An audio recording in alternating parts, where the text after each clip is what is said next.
Hi, it's Diane Evans here from stampinwithdiane.typepad.com.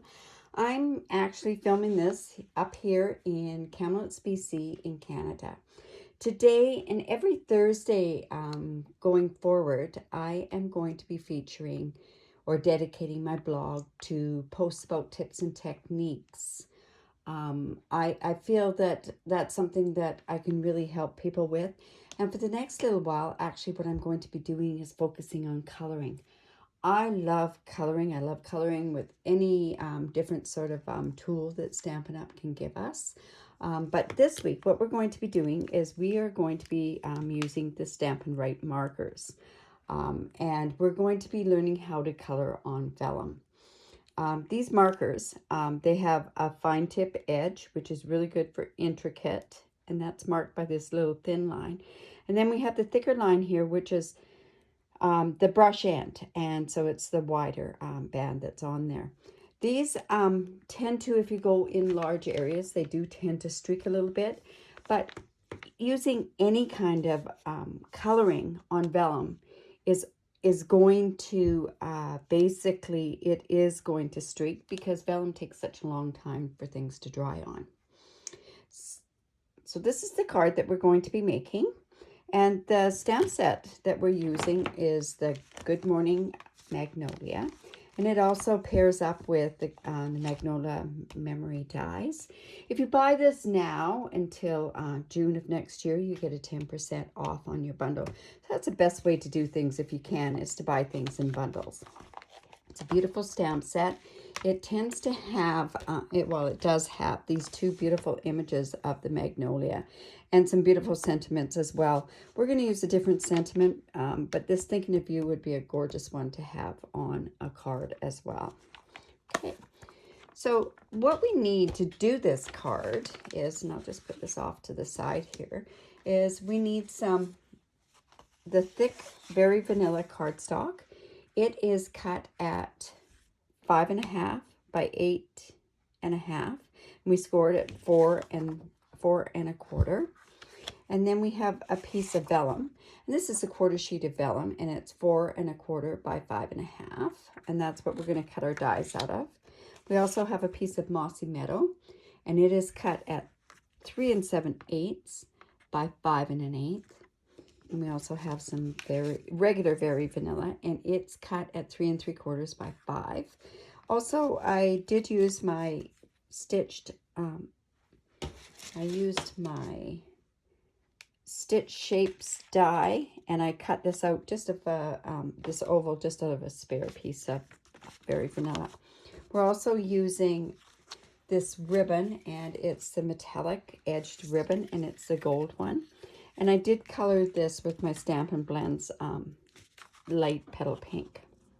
Okay, so the first thing that we're going to do is, I always make sure everybody folds into the mountain, and that's a little where it pokes up. So if you fold in there, that's what gives you the even cut on this side here. And let's make sure that, because it is the thick, very vanilla, make sure that you do score it with your bone folder. All of your cardstock should be done with your bone folder, that way it stays down. So we have that. This piece here, the very vanilla, we're actually going to run that through, and this is, it's one of the new dies, and this die is, it's called Scripty 3D die, and it's a different thickness than what you've had before. It does go up and down this way, so when you put your cardstock in, you want to make sure, like, we don't want to put it in this way and then our writing is going to be off to the side, so we want to make sure we put it through like this. I'll just bring in the Big Shot. You know that the Stampin' Up's not covering the Big Shot anymore, but I'm still using it till we get our new embossing and die cutting machine. So the sandwich that you use is just the single platform, so we put that down there. We'll put the die cut in there. Just make sure that it's good and even, because it is a 6-inch die. And then we're also using this, and this is a 3D embossing folder plate. This with this die, you would have to use your regular cutting plate and a shim, but with this one you don't have to do a shim. So we're just going to run that through. Remember, if you're running something through and it doesn't want to go through, it means that you haven't got the right sandwich. Let's just take that out there. We've got it going the right way. We'll just put this off to the side. So we're going to just layer this, and we're just going to get the card base done before we start doing any of the coloring with it. So we'll just use the snail, and we're going to put this on this way. Remember to check to make sure which way this writing is going on here. Now, this is when I'm going to add the ribbon. I'm going to add the ribbon down here. So the way I do that is I just put a bit of the snail there, and then I'm going to just lay this on here and get it straight. You could use your grid paper to make it get straight, but this seemed to make it work best for me. Now, one tip, you know how, I don't know if you've ever had cards that all of a sudden you've got your ribbon coming off, especially if you don't put it all the way around like I don't. I'm just going to take this tear and tape ribbon, and I just put it down like so, and down here like so as well. And then this way, this ribbon's not going to come off. It's not going to come off. So we're just going to take that off of there as well. Here's my take your pick tool to do this. If it doesn't come off, just burnish it down a little bit, and then it'll come off really quite easily. And then you can use this for the rest of the card.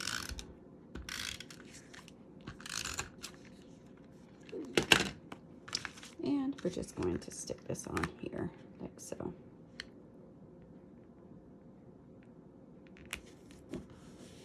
Okay, so now we're ready to do the other part of the card. So we're going to do this part and the sentiment as well. So let's just put that off to one side. So I've already taken my thick, and this is the thick cardstock vellum. I've already taken it, and I have cut out my 2 magnolias. You can't, well, I guess you can see that down there. The 2 magnolias, and I've got those where they're cut out. And I'm going to stamp this actually with my Stamparatus.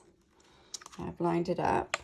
I always do a template, usually if I'm going to do a couple of these. So this is a template. That is a tutorial that I have for another day. So what I do, oh, first of all, because I'm going to be embossing this with gold embossing powder. So what I always do in prep before I put any Versamark and any embossing powder on there is I use my embossing buddy. And what this does is it just removes the static that there could be from your paper. You know, it neutralizes the static is, I guess, what you'd say that it does. And I'll do that with the other piece as well. It just gets it so that the embossing powder doesn't stick all over the paper, or in this case the vellum. So I'm just going to put that in there like so. So it just fits in there. And then I'm going to take this and also just put that in there like that. Now we're going to use Versamark. So I like to just stick my pad down here when I'm doing this. And I'm just going to ink up the Magnolia.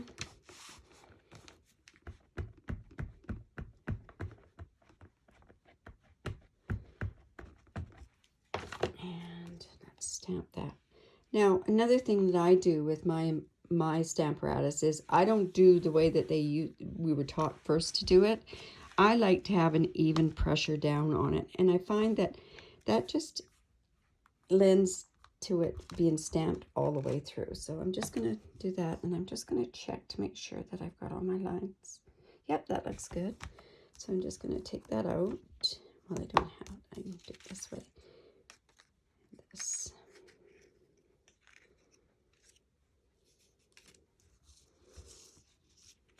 We'll put this away. Also, while we're doing this, we might as well put our sentiment on there. So I'll just grab that stitched oval die. Now, like I say, we could use this Thinking of You, but I am actually going to, because I do need a birthday card, another birthday card. I'm going to use this stamp set, and it's called Special Celebrations, and I'm using the Happy Birthday there. So again, we're just going to use the Embossing Buddy on there. And let's ink up the first mark on there. Stamp that. So I want to see how that goes. There we go. So even pressure down. Now, you notice I didn't put that in the embossing powder right away. It does stay fairly moist. So I put my embossing powder in one of these buckets like this, and then I just basically just brush it off. I notice that there's a bit of a halo on here. I normally would have a brush and I would rub that off. So that's ready to be heated up, that one. And then let's also bring in the magnolias.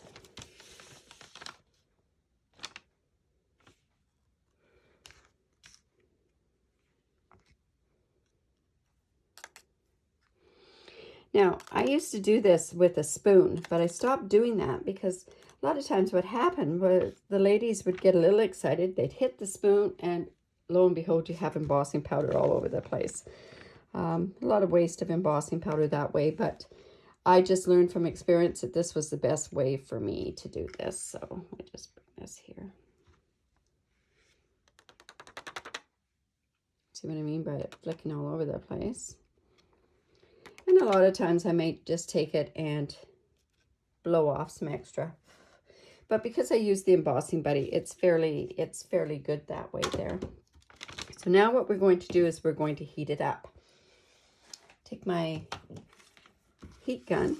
Now, a big mistake that a lot of people do is they do tend to, they take their glue gun, or their glue gun, they take their heat tool and they, I'm just going to hold this down. They take the heat tool and they do this. And you're not really directing any heat to anything. And it lends to you overheating and overcooking the embossing powder. So I suggest that you start at a corner and then you just take your tool and put it at about a 45-degree angle and just cook it. Anybody that knows me and comes to any of my classes knows how much I love to do embossing. It's just something that still amazes me that you can get this fantastic look by just heating up this stuff. Now, I just check just a little bit there. It's that one. Let's bring in the little magnolia. You can do that one as well.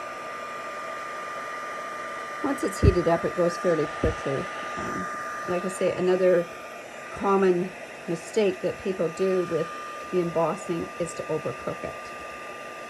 And then also not get it completely embossed. I find in my classes I always check everybody's. I want to make sure because the embossing powder will just rub off completely. Okay, so we're done with that. Stick that off to one side. Now we can do our coloring. So with the vellum, what we're going to do is we're going to color on the opposite side. So the colors that I'm using are crumb cake, just a tiny bit of crumb cake, mossy meadow, and also the pink, the petal pink. So you're just going to take it, it's on the opposite side, and you're just going to color on it. You want to stay inside the lines, like inside the outside lines. And then we're going to take the mossy meadow. There's some leaves here.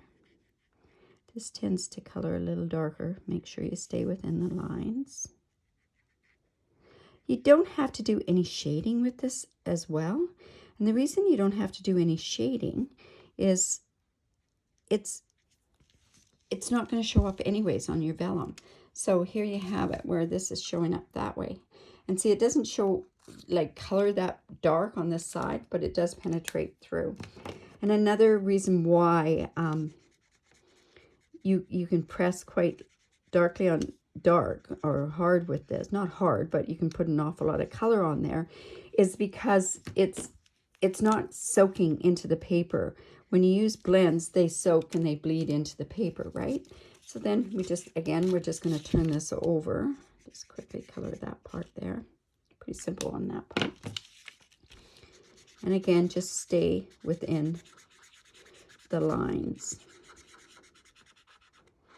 Now, you could do this with with your blends, but I find with the blends, what happens with them is they actually do streak, and the streaking does show on the opposite side of it. So this is where it's nice to be able to use the markers and actually go in and just color it.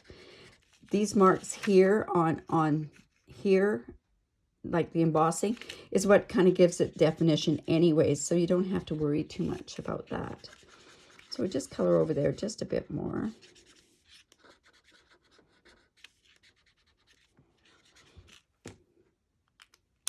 I had colored one in Calypso Coral, and you can see here, I'll just show you the Calypso Coral, how dark it actually is. So, and then we're just going to take the Mossy Meadow, and we can just color it in there. Like I say, you don't want to go outside of these lines.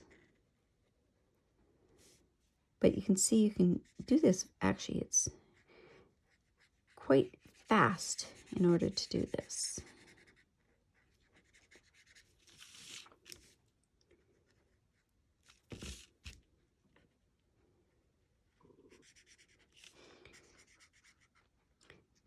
I sure find coloring is so therapeutic. With this, like I say, you can't get much definition with these kind of markers, but they are really good for coloring on the vellum. And also little tiny areas with the small side of the marker. So, and then what we want to do once we're finished all of this, so we just got to go in there, is, see, it looks pretty messy on the outside. It looks like I did a terrible job. But really, when you turn it over the other way, it looks not too bad. And then at that point, I might go over a little bit more where it's darker, especially with this darker color. It doesn't make too much difference with the petal pink, but it does on this side. And then just bring it over to this side and see how that just goes on there. And once it's on this card, there you have your very subtle petal pink on there. So let's put this together. Now, another thing with vellum is you have to be careful about is where you actually put your dimensionals. I'm going to use these tiny dimensionals, and I'm just going to take them and I'm going to strategically put them in such a spot that they're not going to show. Because the Mossy Meadow is a darker color, you can get away with not seeing any of the dimensionals on there. But you have to be a little careful when it comes to the lighter colors. I tend to want to put this in right where that embossing is, and that is actually a good enough spot to put it. And another little one, I will put it on this one, and I think we'll also put it on this one as well. And with this, the little one, this one's a little bit tougher, but the way it's on there, it's not too bad. So I'm just going to try a couple of them. It's going to go on the green. And let's see if that's going to be enough. So we'll just take this off. Whoops. Probably should have waited till the marker dried a little bit. These might just come off. Yeah, they look like they're going to come off. Okay, well, let's just take, I have another one that I've colored up here. We're just going to take that one and put it on this particular card. Because it's good and dry now, I know that. So here. And again, like I say, we're just going to put it, whoops, just going to put it in there. And here.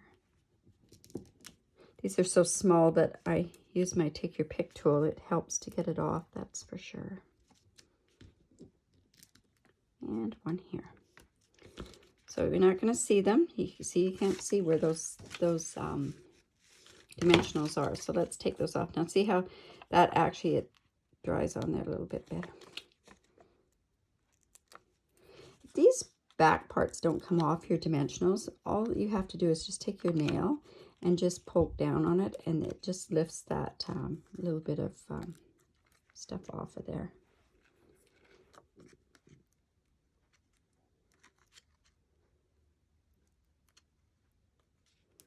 Even on this one, it doesn't want to stick. But it's sure sticking to my nails. Okay. Heck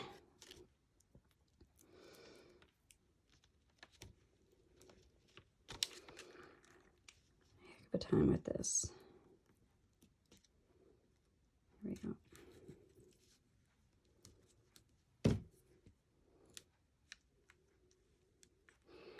And this one here as well. Now, another thing that we could have done to make it stick a little bit better is to run our embossing buddy over the vellum piece.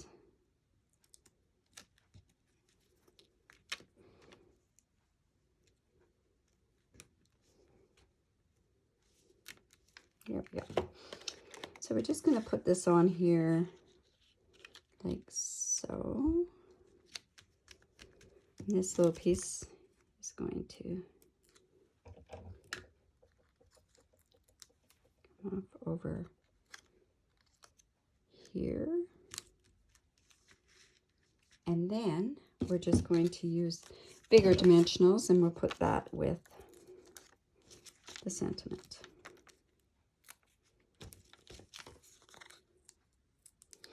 So like I say, if they don't come off, just take your finger like that and just pinch them off.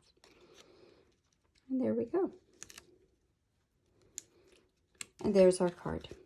So I hope you enjoyed that. I hope you liked that. If you have any questions, just pop on over to my blog. I'm going to put the link down below to my blog. On my blog, it'll show you the shopping list and also all the dimensions for making this card. Bye for now. Thank you.